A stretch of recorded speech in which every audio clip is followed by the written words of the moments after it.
70년 된 어묵 회사가 직원 교육에 AI를 도입했다. 이러면 어떤 그림이 그려지세요? 오늘은 바로 그 상상을 현실로 만든 아주 흥미로운 혁신 사례를 들여다볼 겁니다. 부산의 상진과도 같은 기업이죠. 아, 그 유명한 회사 이야기군요. 네, 맞습니다. 삼진어묵으로 잘 알려진 삼진식품의 이야기입니다. 청취자께서 보내주신 자료가 클라우드 지원 사업 사례집인데요. 삼진식품이 이 지원을 활용해서 인재 육성 시스템을 어떻게 완전히 뜯어고쳤는지 그 과정이 담겨 있습니다. 네. 오늘 우리가 파헤쳐 볼 건 단순히 전통기업이 스마트해졌다는 그런 뻔한 이야기가 아니에요. 최첨단 스마트 팩토리를 갖추고도 해결하지 못했던 문제. 바로 사람의 문제? 맞습니다. 그 기계를 다루는 사람을 어떻게 성장시킬 것인가, 즉 인재의 디지털화라는 과제를 어떻게 풀었는지 그 속을 깊숙이 들여다보려고 합니다. 이 사례가 정말 흥미로운 게 모든 변화의 시작점이 아주 선명한 불균형 상태였다는 점이거든요. 불균형이요? 네. 자료를 보면 삼진식품이 연 매출 1,000억 원에 베트남, 호주까지 진출하면서 엄청난 속도로 성장하고 있었어요.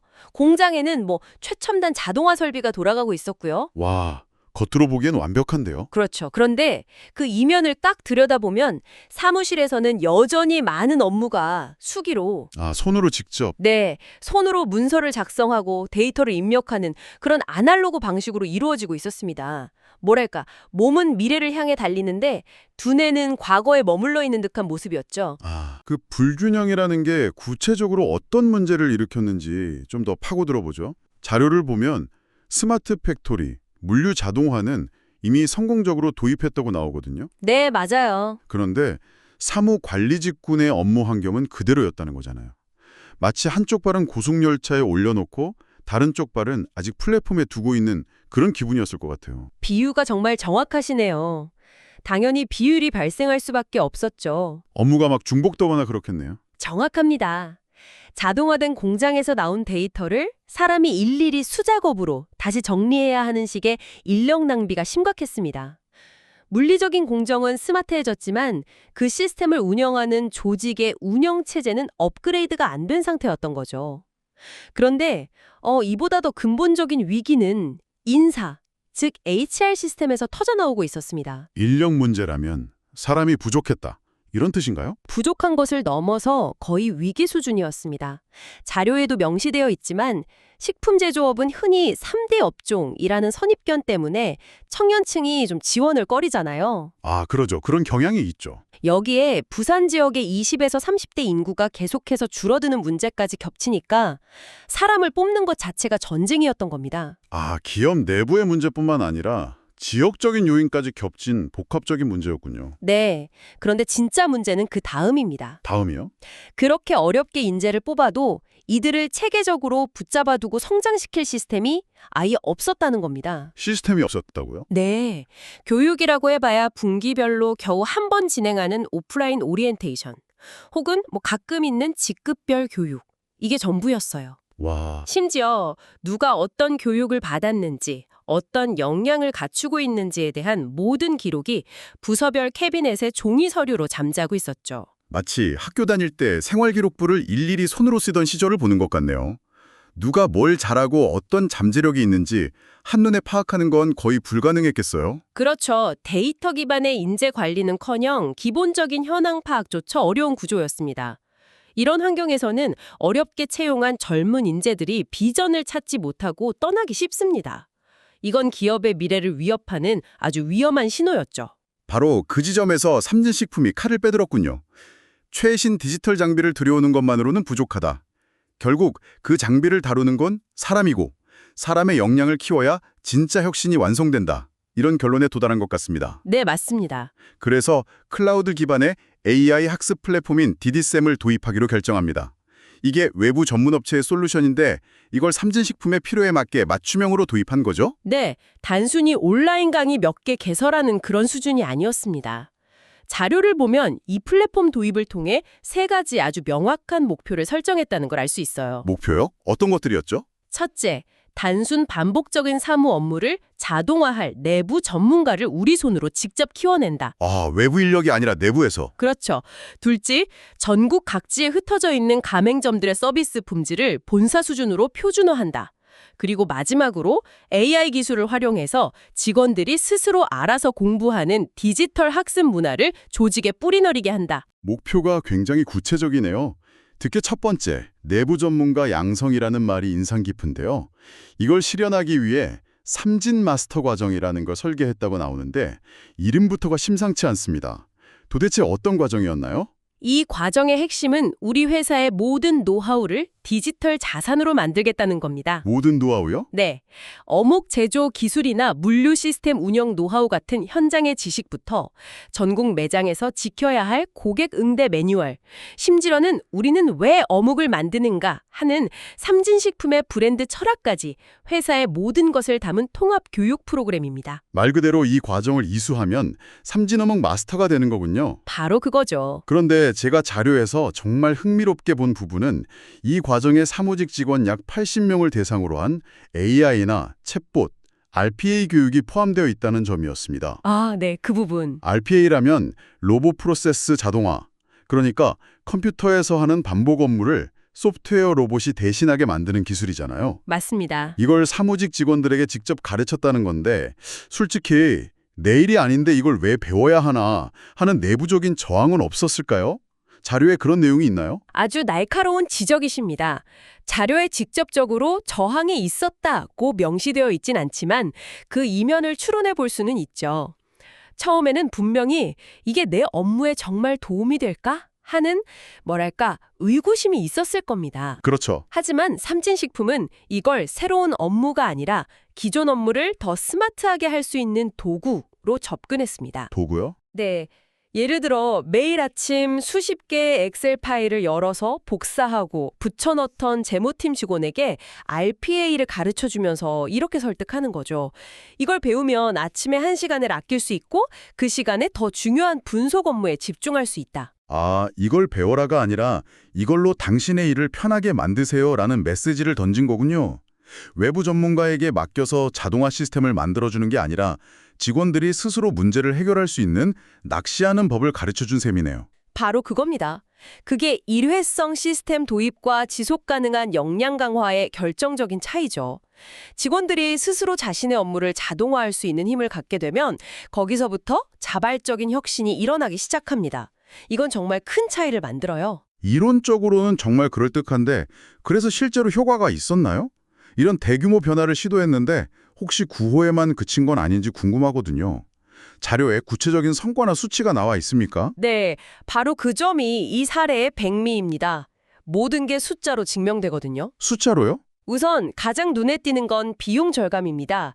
기존에는 오프라인으로 교육을 진행하느라 교육장을 빌리고 강사를 섭외하고 교재를 인쇄하고 아, 비용이 만만치 않았겠네요. 그렇죠. 이 모든 과정이 온라인으로 전환되면서 교육 운영비가 연간 약 2천만 원이나 절감되었습니다. 2천만 원이면 결코 적은 돈이 아니네요. 그런데 비용보다 더 중요한 게 시간 아닐까요? 맞습니다. 시간 절약 효과는 정말 극적입니다. 예를 들어 신입사원이 입사하면 진행하는 온보딩, 즉 초기 적응 교육이 기존에는 평균 5일이 걸렸습니다. 5일이요? 네. 그런데 이 시스템 도입 후에는 핵심적인 내용만 3일간 집중적으로 진행하고 나머지는 개인이 시스템을 통해 스스로 학습하게 되면서 기간이 이틀이나 단축됐습니다. 와, 5일이 3일로? 네, 신입사원은 더 빨리 실무에 투입될 수 있고 회사는 그만큼의 시간과 기회비용을 아끼게 된 거죠. 이런 양적인 변화도 놀랍지만 저는 질적인 변화가 더 중요해 보입니다. 처음 문제점으로 지적됐던 것 중 하나가 교육 기회의 불균형이었잖아요. 아, 네, 맞아요. 공장의 교대 근무자나 지방 가맹점 직원들은 부산 본사까지 와서 교육받기가 현실적으로 어려웠을 텐데 이 문제는 어떻게 해결됐나요? 완벽하게 해결했습니다. 정말요? 네, 이제는 스마트폰만 있으면 전국 어디서든 심지어는 해외 지점에서도 똑같은 품질의 교육을 받을 수 있게 된 겁니다. 덕분에 서울 명동 매장의 고객 응대 방식과 부산역 매장의 제품 설명 기준이 하나로 통일될 수 있었죠. 이건 브랜드 가치를 유지하는 데 굉장히 중요한 부분입니다. 들어보면 장점만 있는 것 같은데요. 이 성과들이 단순히 비용과 시간을 줄였다는 것 이상의 의미를 가질 것 같습니다. 조직 전체에 어떤 나비 효과를 가져왔을까요? 두 가지 큰 변화를 가져왔습니다. 첫째, 교육 담당자의 역할이 180도 바뀌었습니다. 역할이 바뀌었다고요? 네, 예전에는 수료증 발급하고 출석 체크하고 평가 결과 정리하는 식의 행정 업무가 일의 대부분이었다면 이제 그런 단순 업무는 시스템이 알아서 다 해줍니다. 관리자에서 기획자가 된 셈이군요. 정확합니다. 이제 교육 담당자들은 우리 조직에 지금 어떤 역량이 부족한가, 어떤 교육 콘텐츠를 만들어야 사업 성과에 기여할 수 있을까, 이런 훨씬 더 전략적이고 창의적인 고민에 집중할 수 있게 된 거죠. 근데 긍정적인 변화지만 한편으로는 이런 변화가 교육 담당자들에게 내 역할이 자동화로 대체되는 건 아닐까 하는 불안감을 주지는 않았을까요? 모든 걸 자동화한다는 게 항상 좋은 것만은 아닐 텐데요. 내일이 사라질 수도 있다는 위기감을 느낄 수도 있고요. 충분히 그럴 수 있습니다. 그래서 변화 관리가 중요합니다. 이 시스템의 목표는 사람을 대체하는 게 아니라 사람이 더 중요한 일을 할 수 있도록 돕는 것이라는 점을 끊임없이 소통해야 하죠. 삼진식품은 그런 연착륙에 성공한 것으로 보이는군요. 네. 그리고 두 번째 더 중요한 변화는 바로 조직 문화 그 자체입니다. 처음에는 이 새로운 시스템에 대한 의구심도 분명히 있었지만 막상 써보니 너무 편리하다는 게 입증되면서 특히 젊은 직원들을 중심으로 긍정적인 분위기가 빠르게 확산됐습니다. 이제는 직원들이 우리 부서에 이런 교육이 필요해요 라며 직접 컨텐츠를 만들어 올리거나 이런 새로운 디지털 도구를 업무에 써보면 어떨까요? 하고 자발적으로 제안하는 문화가 만들어지고 있다는 겁니다. 와, 이것이야말로 돈으로 살 수 없는 진정한 의미의 디지털 전환이라고 할 수 있습니다. 정말 멋지네요. 그런데 자료를 보니 삼진식품의 야심은 여기서 끝나지 않더라고요. 앞으로의 계획이 훨씬 더 담대합니다. 이 교육 시스템, 즉 LMS를 회사의 ERP나 HRM 시스템과 완전히 연동할 계획이라고 합니다. 맞아요. 잠깐 여기서 청취자분들을 위해 용어 정리를 좀 해야 할 것 같아요. 네, 그게 좋겠습니다. 우선 LMS는 Learning Management System, 즉 학습 관리 시스템의 약자입니다. 말 그대로 직원의 학습 과정을 관리하고 지원하는 시스템이죠. 네. 그리고 이걸 ERP, 우리말로는 전사적 자원 관리 시스템과 연동한다는 건데요. ERP는 회사의 재무, 생산, 재고 같은 모든 자원의 흐름을 통합 관리하는 핵심 시스템입니다. 또 HRM, 즉 인사관리 시스템은 직원의 채용, 평가, 보상 등을 관리하죠. 그러니까 이 세 가지를 모두 연결하겠다는 거네요. 맞습니다. 쉽게 말해서요. A라는 직원이 마케팅 데이터 분석 교육을 최고 성적으로 이수했다는 LMS의 기록이 그 직원의 다음 인사평가 HRM에 자동으로 반영되고 새로운 프로젝트에 인력 배치 ERP를 할 때 중요한 참고 자료가 되게 하겠다는 겁니다. 아, 교육이 더 이상 들으면 좋은 것 수준에 머무르지 않고 개인의 성장과 경력, 그리고 회사의 성과와 직접적으로 연결된다. 바로 그거죠. 데이터 기반의 인재 경영을 완성하겠다는 겁니다. 와, 교육 데이터가 살아 움직이는 유기적인 시스템을 만들겠다는 거군요. 그런데 더 놀라운 계획이 또 있더라고요. 이걸로 B2B 교육 사업까지 하겠다고요? 어묵 회사가 다른 회사의 교육 콘텐츠를 판다는 건가요? 그렇습니다.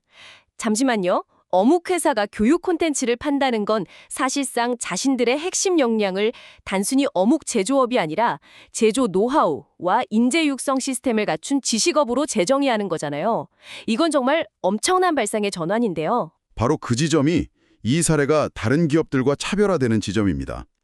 70년간 쌓아온 어묵 제조 기술, 전국적인 매장망을 운영하며 터득한 고객 서비스 CS 노하우, 스마트 팩토리를 운영하는 방법 등은 이제 삼진식품만의 검증된 교육 콘텐츠가 된 겁니다. 이걸 패키지로 만들어서 다른 중소식품기업이나 프랜차이즈로 시작하려는 소상공인에게 유료로 판매하는 거죠. 내부 역량을 강화하는 데서 그치지 않고 아예 새로운 사업 모델로 키우겠다는 비전입니다. 결국 삼진식품의 사례는 부산이라는 지역에 기반을 둔 전통 제조업체가 어떻게 스스로를 혁신하고 미래를 준비하는지에 대한 아주 훌륭한 청사진을 보여줍니다. 네. 부산 기반의 디지털 K푸드 HR 혁신 기업으로 도약하겠다는 회사의 비전이 단순한 구호가 아니라 이렇게 구체적인 실행 계획을 통해 실현되고 있다는 걸 증명하는 거죠. 동시에 지역 청년 인재의 유출이라는 사회적 문제에 대해서도 우리 회사는 이렇게 체계적으로 당신을 성장시켜 줄 수 있다는 매력적인 대안을 제시하고 있고요. 오늘 삼진식품의 이야기를 깊이 파고 들어보니 한 가지 분명한 메시지가 남는 것 같습니다. 진정한 디지털 혁신은 공장에 번쩍이는 최신 기계를 들여놓는 것에서 끝나는 게 아니라는 것. 네. 그 기계를 움직이고 비즈니스를 이끌고 새로운 가치를 만들어낼 사람에게 투자하고 그들의 잠재력을 디지털 기술로 깨워주는 데서 비로소 완성된다는 사실 말입니다. 맞습니다. 오늘 우리가 살펴본 자료의 마지막 부분에는 그들의 B2B 사업 구상이 나와 있었죠. 70년 된 어묵회사가 자신들의 교육 노하우를 팔아 새로운 사업 기회를 만들 생각을 한 것처럼 지금 당신이 속한 조직이나 몸담고 있는 분야를 한번 돌아보면 어떨까요? 어쩌면 너무 당연하게 여겨져서 아무도 주목하지 않았던, 하지만 외부의 누군가에게는 절실하게 필요한 전문 지식이나 노하우가 잠자고 있을지도 모릅니다. 그 잠자는 지식을 어떻게 체계화하고 디지털로 가공해서 새로운 가치를 만들어낼 수 있을지 한 번쯤 상상해 보시는 것도 아주 흥미로운 일이 될 것 같습니다.